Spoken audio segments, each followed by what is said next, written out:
ঘুগুহা দেৱালয়ত তিনিদিনীয়াকৈ আয়োজন কৰা হৈছে মহাশিৱৰাত্ৰি। ধেমাজি জিলাৰ ঐতিহাসিক দৌল ঘুগুহা দেৱালয়ত তিনিদিনীয়াকৈ শিৱৰাত্ৰি পালনৰ শুভ আৰম্ভণি অনুষ্ঠান আয়োজন কৰা হয়। পুৱা সেৱা গ্ৰহণ কৰাৰ পিছতেই জিলাৰ বিভিন্ন ঠাইৰ ভক্তই আদৰিবলৈ আইসকলে ভক্তসকলৰ বাবে শিৱপ্ৰসাদ প্ৰস্তুত কৰা সমান্তৰালভাৱে বিভিন্ন কাৰ্যসূচী ৰূপায়ণ কৰা হয়। ঐতিহাসিক দৌল ঘুগুহা দেৱালয়ত এই বছৰ প্ৰায় 20,000 শিৱপ্ৰসাদৰ মিঠৈ আইসকলে প্ৰস্তুত কৰা বুলি জানিবলৈ দিয়ে।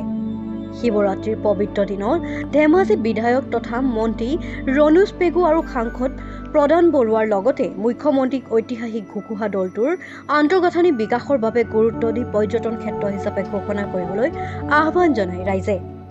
লগতে আজি প্ৰথম দিনা ঐতিহাসিক ঘুগুহা দেৱালয়ৰ চৌহদত ধেমাজি খণ্ড উন্নয়ন বিষয়া পলাশ ৰঞ্জন হাজৰিকাই এটা আলোচনা গৃহ উন্মোচন কৰে। এই ক্ষেত্ৰত MGNৰেগাৰ চৰকাৰী 5 লাখ টকা খৰচ কৰা হয়। দৌল কমিটিয়ে এই ক্ষেত্ৰত কৃতজ্ঞতা প্ৰকাশ কৰে।